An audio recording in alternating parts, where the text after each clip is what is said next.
Hello students, तैयारी online में आप सबका स्वागत है।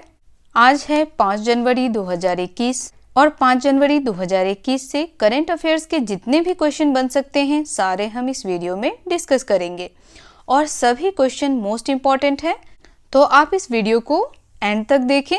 साथ ही इससे रिलेटेड फैक्ट्स भी आपको बताया जाएगा। तो चलिए स्टार्ट करते हैं। फर्स्ट क्वेश्चन है, कौन बने best men's player of the year? तो रोनाल्डो बने हैं best men's player of the year. चलिए इससे रिलेटेड इंपॉर्टेंट पॉइंट्स देख लेते हैं। रोनाल्डो बने best men's player of the year. Ronaldo का पूरा नाम है Cristiano Ronaldo. Cristiano Ronaldo football player हैं और ये हैं पुर्तगाल की राष्ट्रीय टीम के कप्तान। क्रिस्टियानो रोनाल्डो को दुबई ग्लोब सॉकर अवार्ड्स में best men's player of the year का खिताब दिया गया। रोनाल्डो ने अपने 9 वर्ष की अवधि में 6ठी बार यह खिताब हासिल किया है। नेक्स्ट क्वेश्चन है, कौन वर्ष की सर्वश्रेष्ठ महिला खिलाड़ी बनी है? तो वर्ष की सर्वश्रेष्ठ महिला खिलाड़ी बनी है लूसी ब्रोंज। लूसी ब्रोंज एक फुटबॉल प्लेयर हैं और यह इंग्लैंड की प्लेयर हैं। देखिए उनसे रिलेटेड कुछ इंपॉर्टेंट पॉइंट्स भी हमने बताए हैं। इंग्लैंड इंटरनेशनल लूसी ब्रोंज वर्ष की सर्वश्रेष्ठ महिला खिलाड़ी बनी। Manchester city full bank Lucy bronze ने बेस्ट विमेंस प्लेयर का पुरस्कार जीता और जिसके साथ वह पुरस्कार जीतने वाली पहली महिला इंग्लिश खिलाड़ी बन गई हैं। यह इंग्लैंड की फर्स्ट विमेन फुटबॉल प्लेयर बन गई हैं। नेक्स्ट क्वेश्चन है, हाल ही में किन स्वतंत्रता सेनानी का निधन हुआ है? तो हाल ही में भीमचंद्र जैना जो एक स्वतंत्रता सेनानी थे उनका निधन हुआ है। चलिए इनसे संबंधित कुछ महत्वपूर्ण तथ्य देख लेते हैं। देखिए ये हैं भीमचंद जैना और ये रहने वाले थे बंगाल के। बंगाल के अन्य स्वतंत्रता सेनानी इन्हें नानू कहकर के पुकारते थे। भीमचंद जैना 100 वर्ष के थे। जैना को स्वतंत्रता के बाद भारत सरकार द्वारा सम्मानित किया गया था और वे आजीवन गांधीवादी रहे। नेक्स्ट क्वेश्चन है, किन्हें 2021 का ग्लोबल चाइल्ड प्रोडिजी अवार्ड मिला है? तो यह अवार्ड दिया गया है सुचेता को। चलिए इससे रिलेटेड इंपॉर्टेंट पॉइंट्स देख लेते हैं। यहाँ देखिए ये है सुचेता। सुचेता दुबई में रहने वाली भारतीय मूल की बच्ची है। सुचेता महज 14 वर्ष की है और 120 भाषाओं में गाना गाती है। सुचेता को दुबई इंडियन हाई स्कूल की कोकिला कहा जाता है। सुचेता का पूरा नाम है सुचेता सतीश। सुचेता सतीश जो है उसे दुबई इंडियन हाई स्कूल का कोकिला कहा जाता है। यह भी प्रश्न आपसे पूछा जा सकता है कि सुचेता को कहाँ की कोकिला कहा जाता है? तो सुचेता को कहा जाता है दुबई इंडियन हाई स्कूल की कोकिला।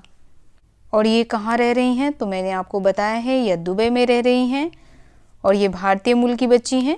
120 भाषाओं में यह गाना गाती हैं। सुचेता को ग्लोबल चाइल्ड प्रोडिजी अवार्ड 2021 में मिला है। अब हम जानेंगे ग्लोबल चाइल्ड प्रोडिजी अवार्ड के बारे में कि यह अवार्ड किन किन क्षेत्रों में दिया जाता है। तो देखिए ग्लोबल चाइल्ड प्रोडिजी अवार्ड जो है वह दिया जाता है 15 साल से कम उम्र के बच्चों को और यह दिया जाता है संगीत के क्षेत्र में, नृत्य के क्षेत्र में, कला के क्षेत्र में, लेखन के क्षेत्र में, अभिनय, विज्ञान, खेल इत्यादि के क्षेत्र में यह अवार्ड छोटे बच्चों को दिया जाता है। अब देखिए यह अवार्ड जो है वह किन के द्वारा समर्थित है? तो यह अवार्ड जो है वह समर्थित है doctor APJ Abdul Kalam international foundation और ऑस्कर विजेता AR रहमान के द्वारा। ग्लोबल चाइल्ड प्रोडिजी अवार्ड के मुख्य अतिथि थे नोबेल पुरस्कार से सम्मानित कैलाश सत्यार्थी और इस पुरस्कार का आयोजन नई दिल्ली में किया गया था। चलिए और भी इम्पोर्टेंट पॉइंट्स देख लेते हैं इससे रिलेटेड। तो यहाँ देखिए सुचेता सतीश जिसे दुबई इंडियन हाई स्कूल की नाइटिंगेल यानी कोकिला के रूप में जाना जाता है और उन्होंने यह उपलब्धि किस क्षेत्र में हासिल की है? तो गायन के क्षेत्र में हासिल की है। पुरस्कार समारोह 3 जनवरी 2021 को नई दिल्ली में आयोजित किया गया। नेक्स्ट क्वेश्चन है, इसरो ने कहाँ अपना चौथा RACS संस्थान स्थापित किया है? तो इसरो ने अपना चौथा RACS संस्थान स्थापित किया है कर्नाटक में। अब देखिए RACS RSCS का फुल फॉर्म हो जाएगा regional academic centres for space. ये फुल फॉर्म है RACS का, regional academic centre for space. चलिए इससे रिलेटेड इंपॉर्टेंट पॉइंट्स देखते हैं। तो यहाँ देखिए, इसरो ने कर्नाटक में स्थापित किया अपना चौथा RACS। इसरो ने कर्नाटक के दक्षिण पश्चिम दक्षिण कन्नड़ के सुरथल में राष्ट्रीय प्रौद्योगिकी संस्थान NITK में अंतरिक्ष के लिए एक क्षेत्रीय शैक्षणिक केंद्र स्थापित किया है। इस संबंध में 3 जनवरी को इसरो और NITK के बीच एक समझौता पर हस्ताक्षर किया गया। NITK का फुल फॉर्म है national institute of technology Karnataka. चलिए अब इसरो से रिलेटेड कुछ इंपॉर्टेंट पॉइंट्स जान लेते हैं। तो इसरो की स्थापना हुई थी 15 अगस्त 1969 को। इसरो के संस्थापक हैं विक्रम अंबालाल साराभाई। इसरो का मुख्यालय है बेंगलुरु और इसरो के निदेशक हैं कैलाश वाविदु सीवन। नेक्स्ट क्वेश्चन है YAS आरोग्यश्री योजना क्या है तथा इसका क्या उद्देश्य है? इस योजना का उद्देश्य है गरीबों का मुफ्त इलाज करना। इस योजना का उद्घाटन आंध्र प्रदेश के मुख्यमंत्री YS जगन मोहन रेड्डी ने 3 जनवरी 2021 को एलुरु में किया। जैसा कि अभी मैंने आप लोगों को बताया कि इस योजना का उद्देश्य है गरीबों को मुफ्त चिकित्सा प्रदान करना। इस योजना के तहत कुल 2059 बीमारियों को कवर किया जाएगा। नेक्स्ट क्वेश्चन है यांग्त्से नदी कहाँ है तथा वहाँ किस प्रजाति को विलुप्त घोषित किया गया है? तो देखिए, यांग्त्से नदी जो है यह चीन में है और यहाँ एक मछली की प्रजाति जो है वह विलुप्त घोषित की गई है। तो चलिए देखते हैं इससे संबंधित इंपॉर्टेंट फैक्ट्स। यांग्त्से नदी की फैडल फिश विलुप्त घोषित की गई है। देखिए, यांग्त्से नदी जो है वह चीन में स्थित है और ये नदी जो है वह विश्व की सबसे बड़ी मीठे पानी की नदी है जिसमें पाई जाती है चाइनीज पैडल फिश, जिसे हाल ही में विलुप्त घोषित कर दिया गया है। चाइनीज पैडल फिश जो है वह चाइनीज सोर्ड फिश के रूप में भी प्रसिद्ध है। यह प्रजाति 7 मीटर तक लंबी होती है। माना जाता है कि यह 2005 और 2010 के बीच विलुप्त हो गई। नेक्स्ट क्वेश्चन है हाल ही में भारत और पाकिस्तान ने किस सूची पर आदान प्रदान किया है? तो भारत और पाकिस्तान ने हाल ही में परमाणु प्रतिष्ठान की सूची का आदान प्रदान किया है। किस सूची का आदान प्रदान किया है? तो परमाणु प्रतिष्ठान का। और यह हर वर्ष 1 जनवरी को किया जाता है। 1 जनवरी को भारत और पाकिस्तान दोनों अपने परमाणु प्रतिष्ठानों की सूची का आदान प्रदान करते हैं। चलिए इससे रिलेटेड इंपॉर्टेंट पॉइंट्स देखते हैं। तो यहाँ देखिए, भारत और पाकिस्तान ने किया एक सूची का आदान प्रदान। भारत और पाकिस्तान ने द्विपक्षीय व्यवस्था के तहत 1 जनवरी 2021 को अपने परमाणु प्रतिष्ठानों की सूची का आदान प्रदान किया है। दोनों देशों ने भारत और पाकिस्तान के बीच परमाणु प्रतिष्ठानों के विरुद्ध हमले के निषेध पर समझौते के तहत शामिल परमाणु प्रतिष्ठानों और सुविधाओं की सूची का आदान प्रदान किया। अब यहाँ देखिए, परमाणु प्रतिष्ठानों का जो आदान प्रदान है वह कब से शुरू हुआ और किसने शुरू किया और क्यों शुरू किया गया, यह देख लीजिए। परमाणु प्रतिष्ठानों को कब शुरू किया गया?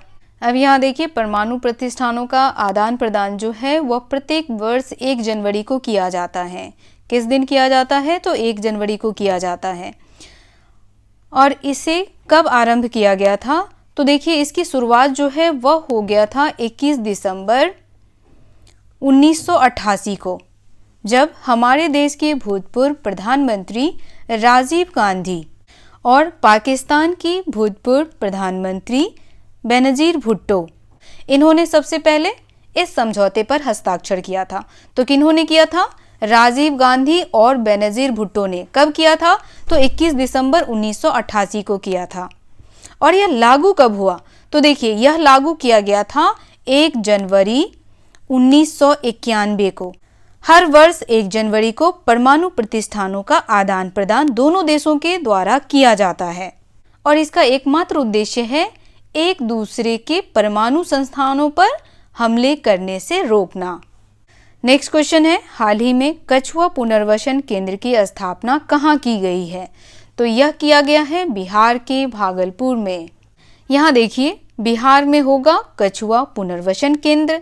जनवरी 2021 में बिहार के भागलपुर वन प्रभाग में मीठे पानी के कछुओं के लिए अपनी तरह के पहले पुनर्वास केंद्र का उद्घाटन किया जाएगा और यह पुनर्वसन केंद्र जो है वह एक बार में 500 कछुओं को आश्रय प्रदान करने में सक्षम होगा। नेक्स्ट क्वेश्चन है, 2021 में भारत में कौन सा नया रिकॉर्ड बनाया गया? तो देखिए, 2021 में भारत में जन्म लेने वाले बच्चों की सबसे अधिक संख्या दर्ज की गई है। इससे रिलेटेड इंपॉर्टेंट पॉइंट्स देखिए, तो भारत ने बनाया नया रिकॉर्ड। यूनिसेफ संयुक्त राष्ट्र बाल कोष द्वारा जारी आंकड़ों के अनुसार भारत ने नव वर्ष के दिन विश्व भर में जन्म लेने वाले बच्चों की सबसे अधिक संख्या दर्ज की गई है। विश्व भर में सबसे अधिक जन्म लेने वाले बच्चों की संख्या कहाँ रिकॉर्ड की गई है? तो भारत में। विश्व भर में पैदा हुए अनुमानित 3,92,078 शिशुओं में से 67,385 भारत में 1 जनवरी 2021 को जन्मे थे।